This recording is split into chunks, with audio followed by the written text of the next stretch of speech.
one of the things that Mr. Morrow has accomplished, just recently he had opened a entertainment company called Steel Wool Entertainment.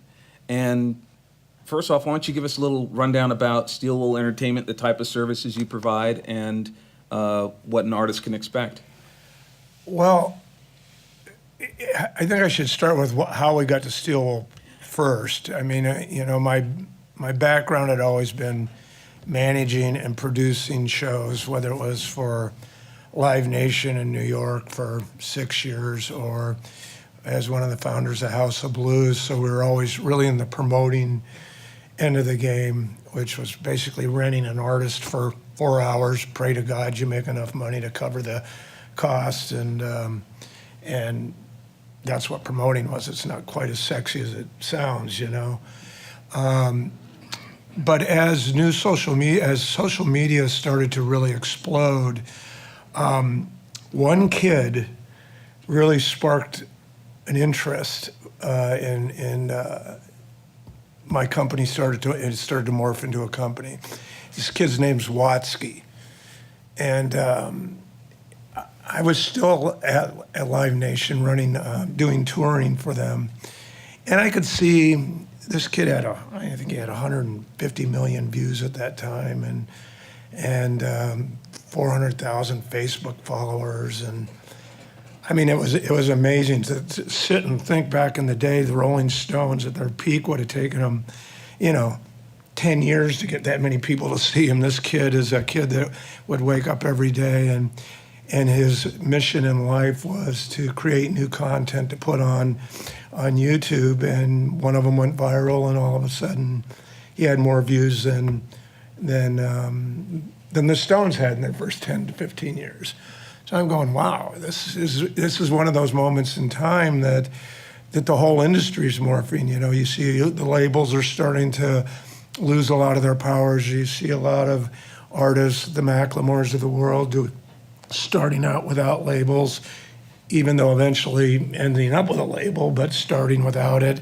You start to see other artists, Lindsey Sterling, breaking out, and here's George Watsky, and he shows up in my office one day. So we brainstormed about how he's connecting to his fan base, one-on-one, and all the different platforms that we're using as promoters already to promote shows. And it was just hit me in the face. It's who controls the content and distributing the content. And so we created a company that's kind of a morph of label. We have a independent label called Steel Wool. We have a management division that we manage artists. We have a production division that we do webisodes and videos for other artists. We're now starting to develop scripts. We have writers that are now signed to us that we're going to start, that we're shopping, to Reluctance or directly to YouTube. And it's really a combination of all of these things that used to be in separate silos. You had your management group, you had your label, you had your publishers, you had your agents. They were, and half the time they didn't even talk to each other. Half the time the label would be releasing a record and your artist would be on tour to support the record, but the label wasn't talking to the artist to combine their advertising to make sure that the promoter who was taking an ad out for his show was including the album flat or information. It was very dysfunctional, and now all of a sudden you see, wow, this is all coming together. So when we started Steel Wool, it was really how do we take all of these different things that used to be in separate silos and combine them into one. And really that was the basis for starting the company. And the company's a year old. It was a year old in December. And the first year was great. We've signed, I think we got 9 artists now. Some of them are established. We have an entire gospel group that we represent. We represent Kirk Franklin as the biggest gospel artists in the world. We represent Watsky, who's one of the bigger YouTubers in the world, and just to show you the power of social media, Watsky, after we signed him, he had never played a show. He hadn't played one show, and he had all these views.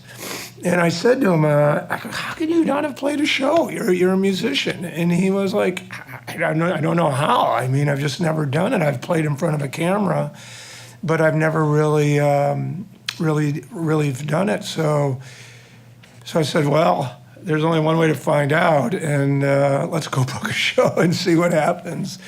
And it sold out in like 5 minutes. And it was only a 400-seat room, small room in LA called the Viper Room, but it's like, wow, it sold out in 5 minutes. That's pretty crazy.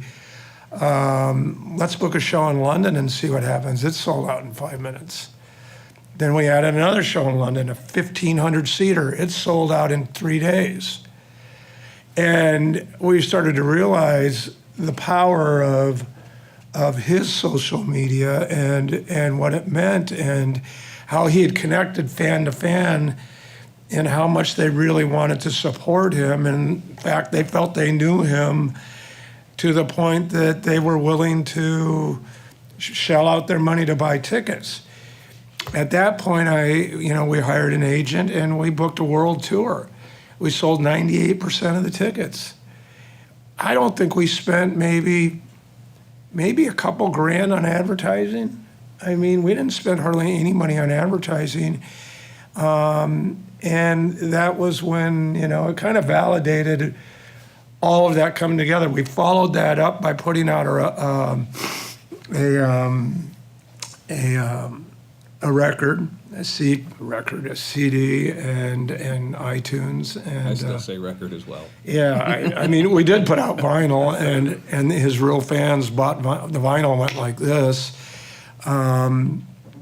But we put that out, and it sold 60,000 units so far, which this is funny. After about a month out, we had debuted #1 on five of the hip hop charts in 5 countries, and Capitol offered us $500,000 for the record, and we passed.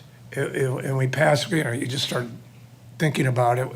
Why would you pass on $500,000? It's by the time you get done with taxes and you get done with everyone you got to pay, and you get done with what a record deal is. The difference is, for those of you that don't know, if you're signing a major label, you're going to get 16 to 18% of the monies that come in. 16 to 18%. We were taking 70%. I mean, well, and we were doing 99% of the marketing, and we were doing, the label wasn't doing the touring. We had our own agents. We were doing it all ourselves. So to give up that kind of revenues for something we could do by ourselves with our own little imprint, it actually made no sense. So we did it our own way. Now, we'll see what happens with the second record. He's in the studio now doing that, and we think that the next one will do, 150,000 units. There's still territories that are connecting to him on Facebook. Why aren't you in Australia? Why aren't you in Japan? I mean, the world's this big. It's so little now. To back in the day when I first started, I mean, there was no internet when I started. It was really, really hard to get discovered. And now I look at it and I go, God, what a great time to be a musician. You just got to have that. I think everyone's got it that's in here. I know that I had it when I got into the business. You got to have that burning desire to want to be in this business, and how do I crack through? There are more ways to crack through now than ever. And I'm glad you touched on that, because it's something else I wanted to get into, was the use of social media. Back in the day, I remember putting out the mailers, putting your entire month schedule on a postcard and sending it out to your mailing list. And beating the street with the flyers. Now you can make a post on Facebook. Now you can send out a tweet and, try and get people at your shows. It's dramatically changed the landscape. What are the drawbacks of the social media boom? Well, I mean, there's also a lot of crap out there. It's not everything is. I mean, I get asked, what do you pick? How do you pick an artist? I mean, the artist still has to deliver the goods. The artist is still got to have the voice, the pipes, or be a virtuoso on his instrument, or be a great songwriter, a great performer. He's still got to be a great artist. The drawbacks are weeding through. There's so much out there now. Is how do you weed through it all? I mean, it's some guys. They just go look and see by views. It's like some of these guys got views, and it's guys kicking each other in the. And it's like, what kind of comedy is that? I mean, sell that. It's weeding through it. So there's a lot of stuff out there that isn't relevant. How do you weed through it? And that's the thing. How would an artist be able to get through that to someone like you? To say, look, here I am, take notice of me through all this noise. I'll tell you, for me, now, the good thing for me is I have my entire staff. I think the oldest person's 30. I got a lot of young kids that do nothing but you guys all grew up living on a computer and on YouTube. I think 80% of the new music's discovered on YouTube. And they get me stuff, or musicians will send me links direct, and they'll see my clients and they'll go, that's a good fit for me, and that's how I discover it. I got some young developing stuff, which, this kid Jez Dior sent me some stuff that he's like the next Drake, and I mean, I'm just like blown away by it, and we signed him, and he really is somebody just starting. But then the other guys we've signed have all, they've they've spent a couple of years developing their own brands online and waking up every morning figuring out, how do I put my foot in front of my other foot, one foot in front of the other? How do I take that next step? How do I create content? Watsky put a camera in front of a desk, and every day just created a rap. His breakthrough was Pale White Kid Raps Fast that did, I think we pulled it down at, thank you, at 25 million views, because it had become such a, it was almost a shtick to us by the time he really started to get noticed. Every writer would go to pull him up, and that'd be the first thing that popped up. And the name alone, Pale White Kid Raps Fast, was, while it got him, I think probably got him the views initially, ended up working against him at the end, because they thought he was a gimmick. And the kid is one of the most talented kids I've ever seen. So we actually pulled that down. So it's, how do you manage your content as well? So at what point would an artist seek out your services? At what point in their development would they seek you out? Listen, I mean, I get kids that are sending me, I get probably 10 things a day.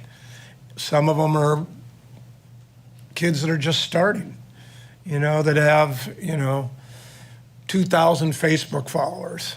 Some of them have 100,000. I think that you just got, part of what you do to break through is you got to learn who the players are, and you just start sending stuff out and networking.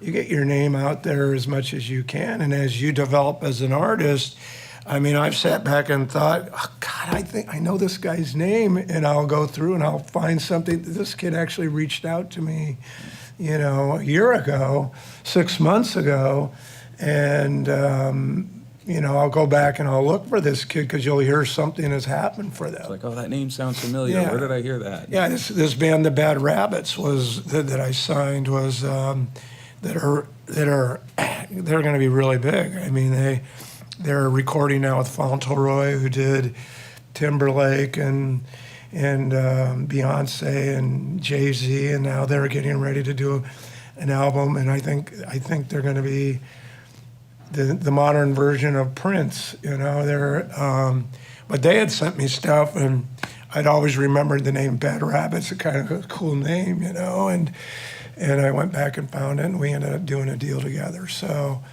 I think that there is no perfect time. I think you start sending stuff out as you create. You got to know who to send it to, though, And if it's like you can't get through to the CEO, I mean, I'm the CEO of the company and I'm available. But if you're not going to get through to Irving Azoff. You're not going to get through to, you find the guys within that company. You start to study who are the guys out there, who are the bands you like. Start hitting up those managers and sending them stuff. And if it's good stuff, you'll get a response. I mean, we're all looking. I mean, it is about, while it's about art, it is about making money. You want to find the next guy that everyone you can develop into something that you can, one, make money with, and two, get it, not compromise, do it without compromising his art. But we're all looking to find the next guy, So. Okay, so I'm going to switch tracks right now.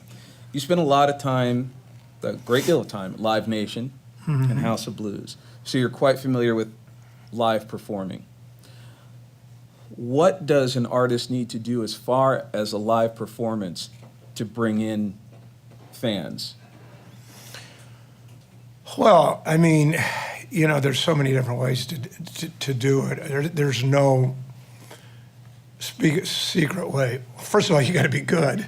If you're not good, nobody's going to come back for the second look. There's got to be something about you that's compelling to a fan. I usually, tell an artist, go for those first couple of years as you're developing your craft, go find your home, and whether it be at the Hotel Cafe in LA or one of the Bowery rooms in New York, or the little room at House of Blues, or somewhere where you can get a weekly gig or a monthly gig that you can really hone your craft, and start an underground movement. People start talking about you, something that's somewhat organic. But you got to hone your craft. You got to get in front of people. Stepping up on a stage and just playing is different than sitting in front of the camera. That's why the Watsky thing was. And that was my thing. It's like the guy can do it in front of a camera. God, I pray to God he can do it on stage, which he could. He turned into a beast on stage. It was amazing. But yeah, I think maybe the success of his live show, the fact that he brought a lot of excitement to it because he'd never done it before, and he had those fans already, was probably a contributing factor to that. But for most bands that don't have that and are still building those grassroots, that's where they really, like you were saying, hone their skills to be able to deliver in front of a live audience. Well, yeah, it's practice. It's finding the place that you can do it in front of live people, and being smart enough to see what works, what doesn't work, getting comfortable on stage, getting comfortable with yourself, and what you will and won't do, and you just got to go out and do it. I mean, it's not hard. You're not going to make any money for the first year. You're going to be. It's all about getting seen and honing your craft, but find yourself a home. Go out and do it. Do it weekly. Do it in front of people. By the time it gets to me, it got to me. I mean, my career started. I had my own company before House of Blues, and then this guy came to me with an idea, and we developed it. But we were 1,000-seat rooms.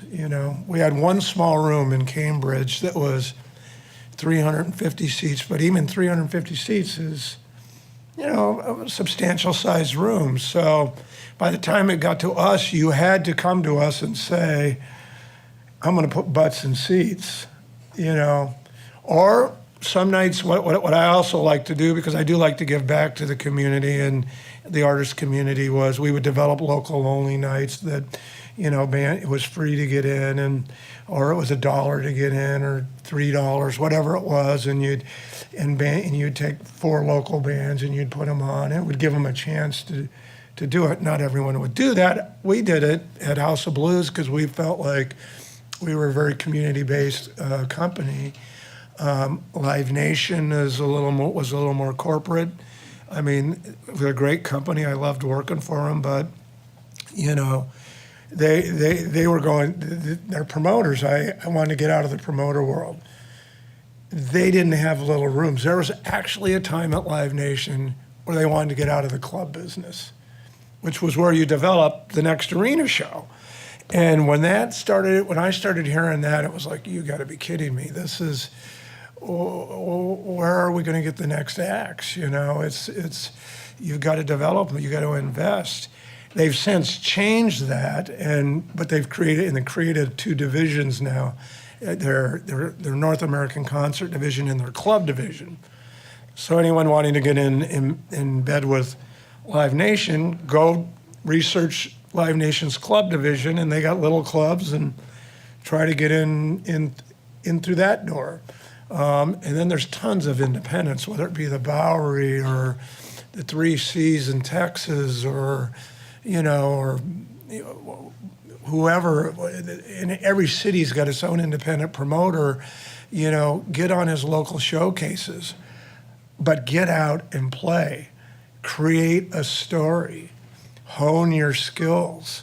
Film everything you can afford to film. Get it up on your YouTube page. Develop your social media. I mean, I will tell you, labels now. I mean, I just did a publishing deal for an artist. First thing they asked me was, what are his social numbers? This is for publishing. What are his social numbers, and can we advertise on his on his YouTube stuff? This particular artist said no. He doesn't allow advertising. He wants his fans not to have to go through that 5 seconds or 30-second, bit of something that has nothing to do with him. So he doesn't do it. So it probably cost him $30,000 in the publishing deal, but that's how much he cared about his fans. So. What do you still go see live music Oh yeah, on a regular basis? yeah.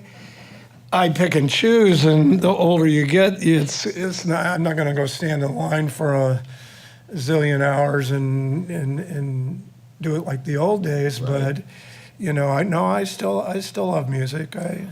I'll still go 3 or 4 times a month to stuff that isn't mine. Mm-hmm. I go to mostly my own artists, and are an artist that we're thinking of signing. What mistake do you see a lot of artists making in a live venue?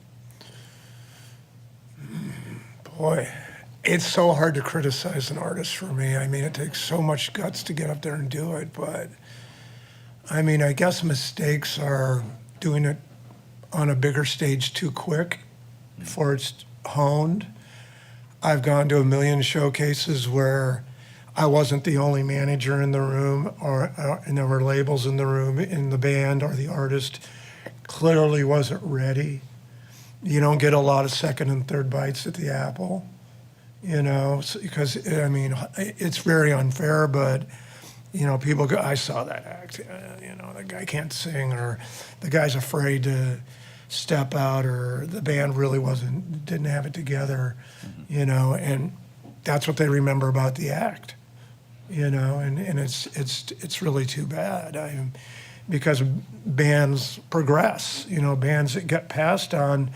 I mean, it's funny, in my earlier life, my very first company, it was a long time ago. A lot of you weren't even born, but I was managing a Selector out of the UK, Bad Manners. I had all the ska bands, and the ska was really big, and I had the Scatolites that created ska. I mean, Scatolites created ska. Bob Marley used to sit at their feet and watch them as a kid, you know, and somebody came to me and said, you got to go see this Orange County band, you know, and I went and saw them, and they weren't ready. It was No Doubt, you know, but they weren't ready, and, you know, and as great as Gwen is and as wrong as I was, they languished for another year, and now she's an icon, you know, and with her own clothing lines, and God, I wish I was her manager, but their manager, but that was their. The good thing about it was they were working it. The bad thing about it was, you know, they were a little too far ahead, getting major players out to see them. You know, they got another bite at the apple. They started to write songs. The other thing I would say is don't be afraid to collaborate. You know, I mean, look at your weaknesses as well as your strengths. There's a lot of artists that are great performers. I mean, great, but can't write. Yeah, they just can't write a song to save their lives. And so collaborating on writing, because at the end of the day, you got to have, if you're a writer, if you're a performer, you got to have the songs, you know. So, I mean, that was the deal with Bad Rabbits when I saw them. It was like, God, these guys are good. It's like watching Marvin Gaye front the Deftones or something. It was like insane. I'd never seen a band like this, and they had a hard time writing. And then Fauntleroy came along, who's like writing all these hits, and this is going to be real big for them. So I would say don't be afraid to admit your weaknesses and collaborate with others. I mean, you see a lot of artists developing their YouTube numbers, collaborating with artists that have bigger YouTube followings, or doing artist songs to get people to come see them, you know, because you go on to see a song and all of a sudden some other artist is doing it. I mean, I think that's one of the way Lindsay broke, and now she's probably got more YouTube hits than anyone but Psy, so, you know. So, as an independent artist, getting into Live Nation's club division, you know, what would they need to know in order to try and get into those venues? Well, you got to know who to call, and in each city, if there's a Live Nation venue, if there's a Live Nation office, if you're here in Orlando, it's Jim Maloney's office. You know, if you're in the Carolinas, it's the Wilson Howard office. And if they have nightclubs, that you got to find the guys to call, and you're persistent until eventually the guy says, "All right, I'll put you on a show," or you know, prove to me that you've got it. And you say, "Well, I sold out the X club, you know, and I can guarantee I'm going to bring 150 people," and they'll remember that. I mean, once again, it's about getting people through the door. If you're a performer and you're talking to real promoters, you know, I shouldn't say real promoters. Everybody, you know, serves a purpose. Whether you're the little promoter that's starting a band off, or Live Nation that's the biggest elephant in the room. You just got to get in front of them. You can't be afraid. And, you know, whether you have a manager or fake it, have your friend call and pretend he's a manager, So you look like you're legit, fake it till you make it, whatever. You just got to be persistent and you got to be ready. You got to have that burning desire to do it, whatever it takes to succeed. I mean, that's how I did it. And I had asked you this, before we talked. Do you see that determination a lot more now than it used to be, or what's the ratio? Well, you notice it more now because it's, there's more ways to see things, there's, so many places to hear and see music. So you see guys working hard. I mean, didn't mean they didn't work hard in the 60s, 70s, and 80s, they were working hard then. The guys, bands like Guns N' Roses and stuff like that they were on the Sunset Strip playing club dates at the Whiskey and at the other club there for 5 years before they got discovered, and then all of a sudden they wrote the right song. They had the right songs, and they took off. So I can't really say they work harder now than they did or less. It's the ones with the burning desire that get through. I mean, my story, how I got into the business was I thought I was going to be a professional athlete. I played minor league baseball and college baseball, and when it was apparent I wasn't going to be, because I was, I was a screw up at the time before I got sober. Once I got to the point I realized that I wasn't going to do that. What was my real passion, and it was music. I went and sat in a guy's office in my hometown until he says, God, answer the phone and start doing stuff for me at least to help me out until you learn how to do it. And I was, and I was older, I didn't start when I was 17 or 18 or 19, like a lot of students start in like a university like this or start at the student concert board. I was, coming off what I thought was going to be a different career, but I really loved music. So I went in and we ended up starting a company, and that company ended up succeeding, and it was where we started managing all these artists. I ended up managing Mick Taylor, who was the guitar player of the Stones, and managing all the ska acts, and that got me noticed by this guy who had an idea for House of Blues, and he came to me and I put together a radio show for him. It's the House of Blues Hour with Aykroyd, and all of a sudden I quit my other company and took a step up, and we really rolled out House of Blues, and then from there, we were such a pain in the ass to Live Nation that they bought us, and they spent $360 million on the company to buy that, and then but it was that beginning that started me on the path, willing to do anything, sit in a guy's office and answer the phone.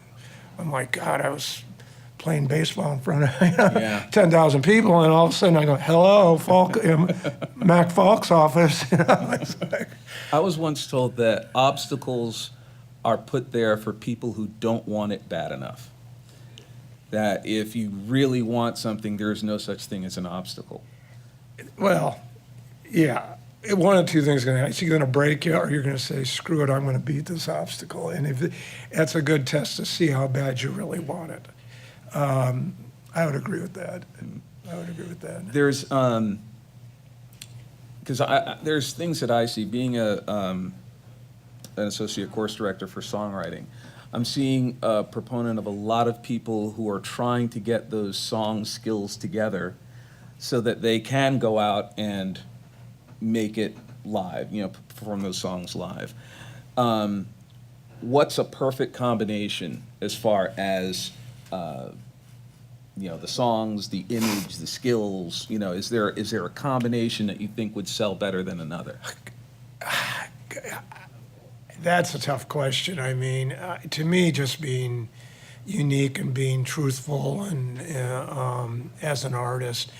I mean, I have artists that are singer-songwriters that sing from, that almost break down and cry on stage because they're so, emotionally involved in their stuff. I have other guys that are that are like James Brown style, that are just such great performers that get the songs handed to them. I can't really say one thing, you know. Then you got other guys that have such a great song, but may not be the great performers, but people are drawn to the song.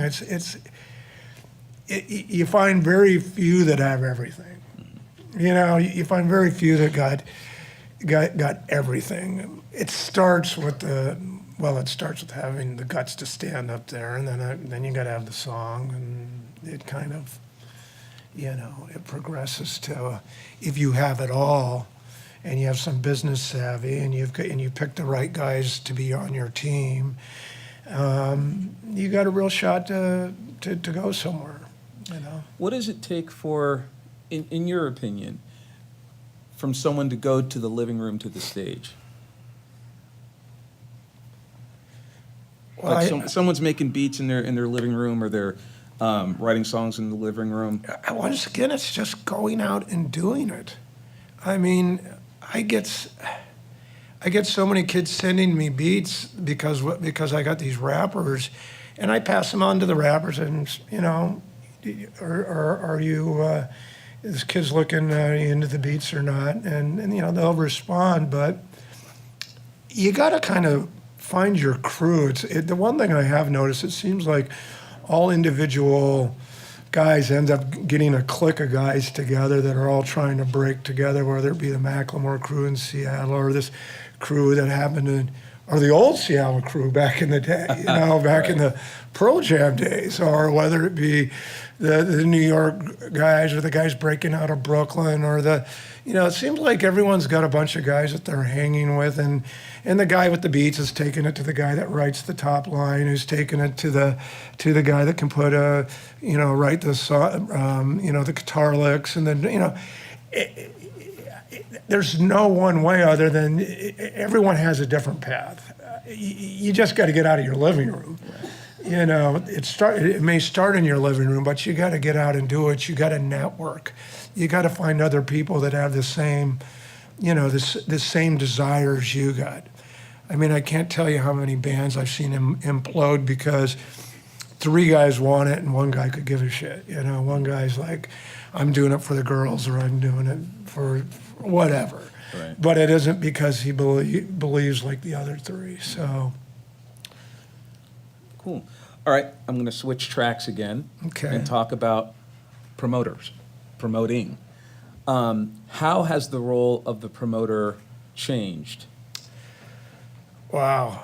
God, in so many ways. Like from the time that you started initially? Well, when I started, the deal was, if you were in a club, I mean, God, it's changed. Even there was a point you paid to play. I mean, there was a point that you had to go buy 150 tickets from the promoter if you were a new act, and go sell them to your friends, because the promoter would say, I got overhead, I got to pay rent, and I don't make enough at the bar, and you know, and you had to pay to play. Bands that had any type of following, the deal was a 50-50 split. I take 50, you take 50 of the door, and I keep the bar. And then you decide what the ticket price was. It has evolved so far that it is a 95-5 artist takes now on the bigger acts. On the club acts, it's usually you'll get a small guarantee, and the promoter recovers his costs that are usually inflated. See, it's lucky. I come from both sides, so my clients know that I know what promoters are lying and which ones aren't. 3/4 of them are lying, so you know about what their costs are. So, you know, and what you may not understand is there's percentages that come after the guarantee. So let's say you're being guaranteed $100. The club can make $5,000 based on the ticket price. The club wants to recoup its costs before they split up the rest. So if the costs are $2,000, they'll say, we'll split up what's after $2,100. Well, the club always will lie about its costs. You know, our costs are $5,000, our costs are $7,000, and the artist is getting screwed. So you know, that is one of the things that I'm constantly looking at is, and my managers are looking at is, what are they claiming the costs are? But it is changed enough that you're at least getting some money up front to cover your costs. You're not paying to play anymore, at least in the clubs that we go into or the clubs I ran. I never paid to play. Mm-hmm. So, you know, I might tell an artist, you know, I'm going to give you 100 tickets. I'll give you $100 as support. I'll give you 100 tickets, and I'll give you tickets are $5, and for every ticket you at the door, I'll bonus you $1 to incentivize them. But, you know, it was pay to play at one time. Now it's starting to swing over to the other side. The other thing that has changed radically large, and I go back to the Watsky example, is one of the hugest costs a promoter faces is marketing. Because early marketing days was print and radio. And that was really expensive. I mean, the Village Voice or the LA Weekly or was it the Orlando Sentinel? I can't remember. Sentinel, yeah. The Sentinel. Those are really expensive to run ads, and I think the club still runs strip ads, but it's still, I mean, it's really expensive. What's happened is, I mean, you see Watsky selling out the 98% of his tickets and spending around the world, spending less than $3-4 grand. It's all of a sudden that's not a promoter cost. So all of a sudden that split shrinks, he makes more money. So, and as a promoter, it's a great thing because you're not having to come out of pocket. Two, what I always did was I had a lot of social media partners, whether they were brands and the band would accept it or not. Like I'd have Visa or Amex or that had huge databases as well. And at Live Nation, we had Ticketmaster's database. So you take those databases and you'd add it to the artist's social media that they had. All of a sudden, you were reaching, I think I did an AC/DC show in Giant Stadium, and I want to say we reached something like 30 or 40 million people just online, which was pretty crazy. When I did Jay-Z Eminem at Yankee Stadium, between the Yankees database, all of their sponsors' databases, Jay-Z and Eminem's database, we put out 2 ads, and they were more vanity ads than anything, that because they just wanted they wanted full page in the New York Times, which we got paid for by somebody else. So it didn't come out of their end, it didn't come out of our end. I think we might have sold 90% of the tickets before we spent $1 on advertising. And that's at Yankee Stadium. I mean, obviously the artists are massive, but that's a huge change in getting to people. Back in the day, we would have had to spend, a couple $100,000 to reach that, and it's changed dramatically. It's made it easier to reach. Yeah, it's made it easier for the promoter, and if the artist is willing to play ball, which 90% are, because you do have to at times put your name next to a brand to use their database. You're going to reach a lot more people, and it makes it a lot easier. Yeah. The thing I don't like that I'm still kind of, I got mixed emotions on is all the pre-sales that have started.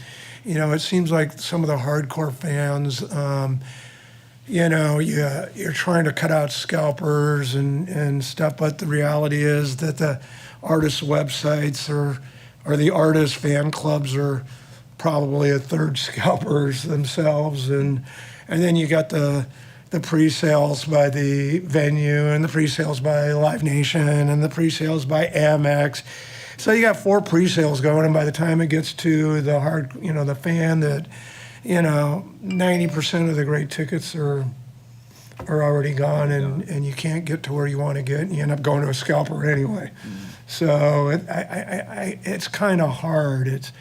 It's made it easier, and it's put more money in the artist's pocket, but I don't think it's really fair to the fans in a lot of ways. Okay. I also want you to demystify the hierarchy, how it works, as far as the artist's relationship to the manager, manager to the promoter, promoter to the venue. How does that work? Is the promoter's responsible for selling the band to the venue? Right. Well, okay, starts with artist. Artist goes to, and then it goes to manager. Then it goes, manager goes label and to agent. Agent goes to promoter. Now, as you can tell, things have changed because label's not so big anymore. I mean, they've been compromised.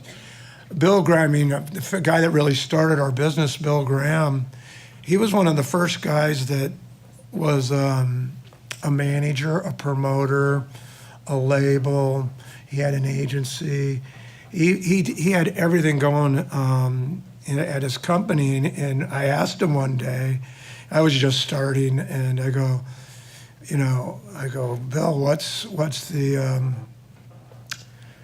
the best part of what you do? You got all these things going. He's the biggest promoter in the world. He had the Stones. He had, he managed the Dead. He had everybody, and he was just a legend. And he goes, it depends on what time you call me. He goes, if they call me as the manager, it's Mr. Graham. If they call me as the promoter, which is the bottom of the totem pole, it's Bill, And I started laughing because it's true, As the promoter, you're the guy you're the checkbook.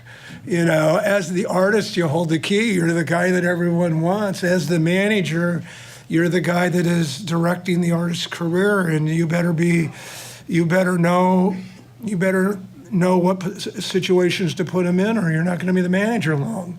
Who's the right publishing company I should be putting him with? Who is the right agent I should be putting him with? What is the right label I should be putting him with? Should he be with a label anymore? When should he go with the label? But a long way to answer your question. It goes artist, manager, label, agent, promoter. Can an artist go directly to a promoter?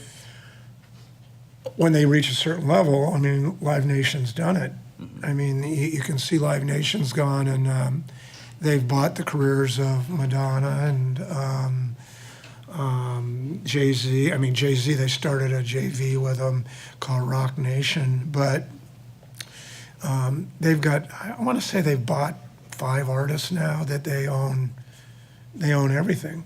And what they do is they go give them a $250 million check, and they'll sit down and crunch their numbers, and they'll say, if the artist's career, they have to be established to get a deal like that, because they got to extrapolate out to see how much they're going to make over what they think the course of the careers. And they did it with Madonna. So yeah, it can be done. When I was at Live Nation, I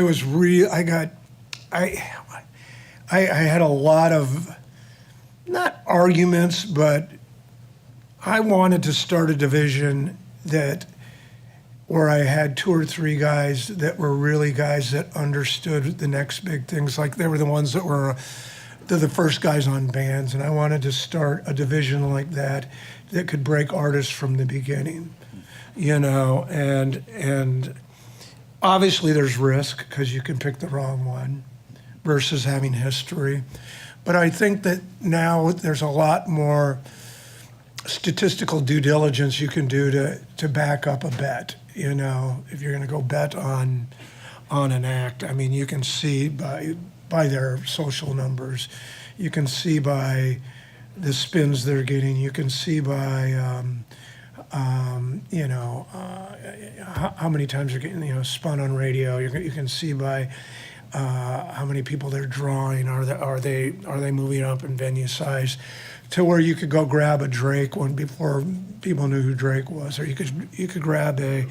I mean, we almost did a deal with Watsky with Live Nation after I left, but they just they can't get their heads around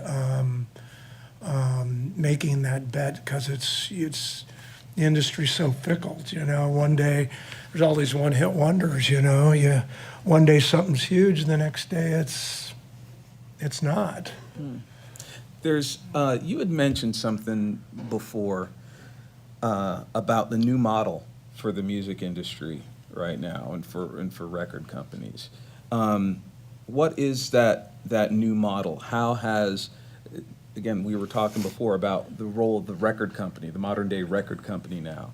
How has that new model worked, and what defines it? Well, the new model is, when I say new model is okay, you got to go back to Napster when you saw them really get compromised, and there was a big shift in the music business. And like, oh my God, people can get free music and going on, and they're discovering stuff online, and all of a sudden labels went from being near the top of the food chain to not being so. Macklemore breaks without them. I mean, Beyonce goes and does her own thing without telling them half the time. I think when I say new model is you can go cut a deal directly with Universal or with a distribution, with one of the major distributions companies, Sony, one of them, and say, I want to do my own imprint. I want to do Steel Wool, our company, that we go through Universal, and whatever I put out is a 70-30 split. I got to pay them 15% of what we make to distribute, their cost of getting the stuff out there around the world for hard product. That's soon going to change as hard product goes away. Okay, those margins will shrink, and it'll probably be 7%. And then 15% goes to label services, and label services will always be needed. And you can do it a couple different ways. You can go cut a deal with a label, and you can say, I want to do this deal with you where I use your label services. And label services, for those of you that don't know, are who's going to go call radio. Because radio still is a way that most people, you're listening to radio still. Even though you're on Spotify, you're still on doing all this stuff while most people are listening to radio in their cars. You're still in your cars, who's working it? The people that program radio are the same guy. There's people that are calling them daily, and they charge. You either go to an independent, or it's part of the cost of your deal with your label. So I pay 15% to the label Universal in order to do marketing, label services. And internally, we do about 95% of our social media. We do all our own graphics. We do almost everything else. But the old days, the label would give you an advance. If you didn't come out of the box selling big, you probably were getting dropped. If you didn't sell, on release date, 30,000 units, you were getting shelved. Or they were going to quit putting money into you. All of a sudden, the radio guys, they quit calling. Back in those days, the labels really had 100% control. Now there's independent people you can go to. Or you can do a mishmash of the both, You can use the major, and you can use independent people on the side. So it seems like today the career of the artist is more in the hands of the artist than it used to be. Totally. So that's, part of the motivation factor, but behind an artist breaking it is, okay, I'm going to go out there, I'm going to retain the services of a marketing firm, I'm going to get a manager, I'm going to do this to help push their career forward. Where back in the day is the idea was, oh, if I get signed, I've made it. Well, back in the day was you prayed you had it together, you had the right songs, you did a showcase, you could talk 2 or 3 people from a label to come down and see you, and they signed you. That was like, 1 in a million, made it. And the labels really held all the cards. Or you were with a manager that had a major band and he was owed favors. So you could get a developmental deal with a label. They'd give you 10 grand so you could go get studio time and hopefully come up with, or you go hire a songwriter to work with and go into the studio and get something that the label liked. Do you think labels are more reluctant to sign acts now? Yeah. There's way more metrics that they look at now, If you don't have social media, that's one of the biggest reasons why, well, sorry, we just turned out an act that had 100 million views, and we know they have a fan base, and we said no. We know, the labels, you don't need them though as much, they have less power. Macklemore did it on his own terms, which I love. Watsky's doing it on his own terms. There's a lot of bands doing it on their own terms. And the labels, while they serve a purpose, and they're always going to serve a purpose, they're just not as important as they once were. Okay, cool. No, I'm humbled to be here with everybody that is got this desire, right? This part of your, don't give up. Just keep knock down the hurdles. Keep going. If you really, really, really want it, you'll get it. You don't give up. The Macklemore was at it for 7 years before he made it. It didn't happen overnight. George at Watsky's been at it 2 years. He's lucky. He had it overnight. And he's still only doing 1,000 to 1,500 seaters and selling 60,000 units. But I just say, don't give up. Do whatever it takes. Don't be afraid. There's no bad ideas. I always tell all my friends, all the people that work for me, I always say, listen, don't be afraid to say it, There are no bad ideas. There may be ones that don't work or are ahead of its time or undoable, but, don't be afraid to do it.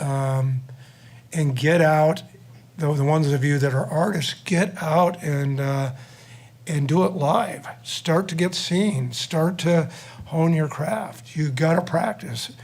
But I guess that's the same in every, 10,000 hours before you can. Yeah, the 10,000 hours. Whether you're a golfer, you got to take 1,000,000 swings. Whether you're a baseball player, you got to take 1,000,000 swings. Whether you're a musician, you got to be on stage, a couple hundred times before you're going to feel really comfortable to do the things that you really want to do, and not feel like, God, should I do this or shouldn't I do this? So I just say go for it, Cool. Hi, my name is Morrow, and I was wondering what your methodology is when signing a new act. Do you go straight to YouTube, or do you still advocate A&Rs or managers going to like a local concert or a local festival and seeing how that artist performs in a live setting? Good question. Mario, that's a great question, because I've only signed one act ever that I didn't see play. And it was Watsky. And it's because, and I had seen him play live, I'd seen him perform live in front of a camera in his social numbers, but what struck me about him was when I sat with him, he was just so intelligent that I wanted to be in business. If he wasn't going to be a performer, I wanted to be in business with him. Anyway, he was so far ahead of the game in what he was doing. When I finally saw him live, then it was, wow, this guy's the full package. And he's actually one of my partners in my company as well. We gave him a piece of the company when we formed the company. But I got to see the act live, because they got to, at this stage, I only have so much time and bandwidth as a company that I got to know that the guy can do it on stage. So that kind of reverts back to when's the right time to do it, to get a guy, whether I'm trying to get Ron Fair from a label, or you're trying to get Kevin Morrow or Irving Azoff, or somebody from Red Light, a management company. You got to be ready, it's got to be the right time. And you got to be able to perform live, as well as have the social numbers, as well as, have the right songs. And all of that comes into the equation. Cool. Thank you. Thanks for your question. Hello, my name is Fabo. I'm an international student from Germany. Thanks for being here. My question is, what really gets you excited when you look at an artist? I mean, you look at his YouTube numbers. Do you look at its sales? Do you look at the live performance? What is really like the determinant component where you say, all right, I'm sold. I want to do business with this person? Well, being an old school guy, it's the live experience to me that I go, wow. Seeing this will really date me. The early days of me going to my first concert ever was Zeppelin. So I was like, whoa. We were just talking about that. Yeah, I was like, I want to be that. But it's still the live. It's still the live performance. Seeing when I saw Watsky live, it was like, whoa. Or seeing Eminem doing his first show in LA was. That's what sold me on that kid. That was before there were really there wasn't any. The internet was being talked about. There wasn't really social stuff, but it's still the live thing that gets me. The social numbers enter into the equation, but really what turns me on is the live performance. When we signed the Bad Rabbits, it was the live performance that really got me more than their social numbers, because they're starting to grow by leaps and bounds as they start to do, start to collaborate with other artists, people from Jill Scott to Fauntleroy to all these people are reaching out to them, and then all of a sudden they got on Jimmy Kimmel, they got on Arsenio, all these people saw them. But it was that live show when I saw them, it was like, oh my God, it's something unique. I'm not kidding, it was like watching Marvin Gaye front the Deftones. It was people were moshing to an R&B song. It was like, how does this, compute? And so it's the live thing for me that turns people. Thank you. You're welcome. As a follow-up to that, before we get to the next question, have you ever worked with someone who doesn't have the numbers, but instinctively that their live show will bring the numbers if they get more exposure? Well, yeah, the Bad Rabbits were one, but they didn't really have big social numbers yet, but the live show was over the top. There's a kid named Robert Francis that we've signed as well. That is in Germany and in France. He's really well known in Europe. But his social numbers were really not great. His records had not sold in the United States, but they'd sold overseas. But his live show is phenomenal. There's songs that make you want to cry, songs that you're on your feet. He's a very emotional artist that connects with who's ever in the room. So I signed him. That once again it was the live performance, but it wasn't the other stuff. Yeah, okay. It wasn't the numbers. Cool. My name is Kenneth Wilson, and I'm sorry, what was your name? Kenneth Wilson. Kenneth, hi. I'm in the RIA program, and I would like to know, okay, so when you're dealing with an artist such as Watsky, yep. I was curious, when you are looking at artists like this, do you take into consideration, their for when you're meeting an artist like this for the first time, who's never performed on, live, do you take, what do you look for? Do you look for, is this person confident, or are they having, fun? What characteristics do you look for when you're meeting somebody like that for the first time, who has so much talent, but only from YouTube? You know what I mean? Right. Well, one I'm looking is, one, are they confident on stage, which gets back to finding your little home base that you can hone your skills in, and are they confident on stage? Are they afraid to do certain things? I'm watching fan reaction a lot. You know, like when the guy sings a lyric, or are they really with him on the lyrics? And when he does, you know, whatever's movements, back in the day, James Brown going on his knees, to Eddie Vedder climbing the light tower, to, you know, whatever it is, what are the fans responding to, and what is there about the performance that's unique? And a lot of it's fan reaction. Are they connecting in a way with the fans that I'm going, wow, this kid's got something special. Look how these guys are reacting. I mean, I can't tell you how many shows I've been to, and it's just all shoegazers staring down at this ground going, you know, yeah, this guy's all right, you know, and you know the guy doesn't have that special thing. It's like, you know, it's nice to listen to, but it's not the special thing that's going to take him to the next level. So I'm watching fan reaction. I'm watching, does he feel comfortable on stage? Is he willing, you know, does he follow as hard? Is he honest on stage? Does he do, you know, listen, fans will smell out shtick. You know, it's if he's being shticky on stage, it ain't gonna work. You know, is he real? That's what another thing I'm looking for. I will tell you that some of the things that have been back in the day, oh God, some of the things that were done to try to get my attention. I had a girl, it was Greg Allman's daughter, slept in front of my door at my office at House of Blues. We were officed across the street, and I was overseeing all the talent for all of the venues. And I walked up in the morning, it was like 8 o'clock, and there's a girl sleeping at the door with a guitar. Can I play for you? I said, whoa, if you slept all night, of course you can play for me. Oh my God. She came in and she played for me. That was what she was willing to do to try to make it. I've had other people, back when press kits were a way to get noticed, and you would send them, I had people send me teeth.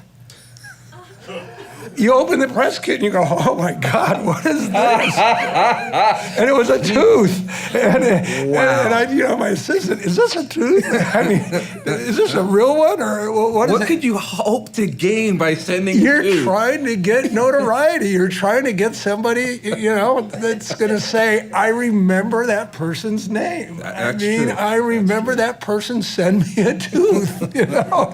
And then the music had better be really Good, right.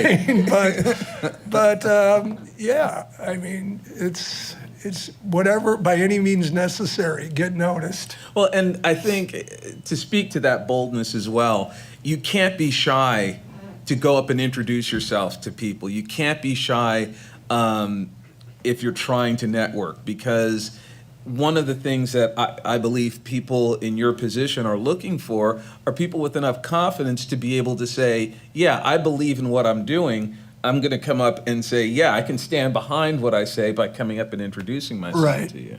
Right. That's true. You know, there's another part to that. I mean, walking up to Irving Azoff or Corin Capshaw or one of these major managers, Ken Levitan, or somebody, you introduce yourself, but find somebody in their camp that's, you know, they all got younger managers that are developing artists as well, and that's who you're really aligning yourself with. Right. Don't be afraid to walk up to anybody. I mean, you can't. You're an artist. I mean, you're bearing your soul in front of hundreds, tens to hundreds to thousands to hundreds of thousands of people. You know, you can't be afraid to go up and introduce yourself and say, you know, I'm such and such, you know, I just want to say hi to you and I admire your work, you know, I admire what you've done with X band, you know. And then, you know, when somebody does that to me, I go, man, thanks a lot, I really appreciate it. You know, you should get a hold of Tyler Rutkin in my office, or Matt, or one of these guys that really are doing the day-to-day on some of the other acts. I mean, yeah, you can't be afraid to do anything. You can't be afraid to do that. There's, I mean, you may be going to jail. I don't know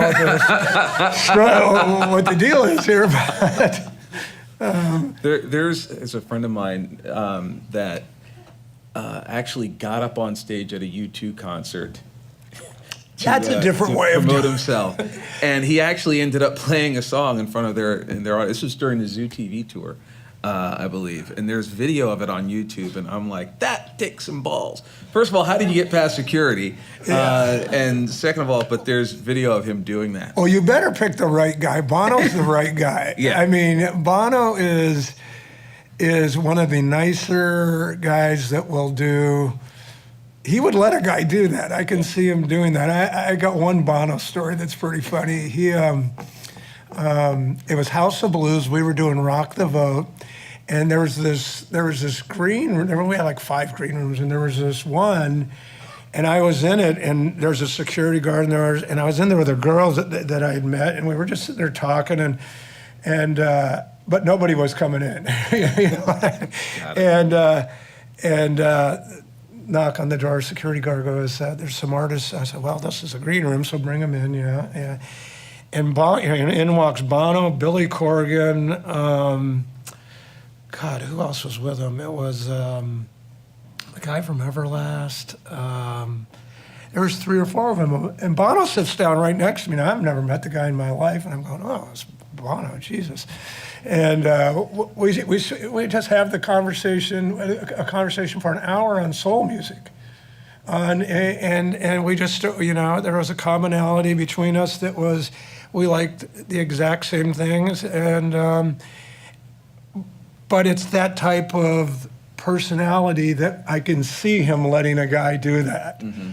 You jump up on stage with Axl Rose, he's probably going to throw you about, 15 seats into the audience. You jump on stage with somebody else, and first of all, most security guys are going to escort you out of the building at this stage. It isn't the punk rock days anymore. There's too many weird things that have gone on. I mean, just at House of Blues, I've had people shot, stabbed, and you think, everyone's there for this great love, communal experience, and there's always that one crazy nut that either gets too drunk or too high or has some mental disorder, and so now it's even harder to make it safe. So to get for your friend to do that was back in the day, but it was easier back then yeah, to a certain extent.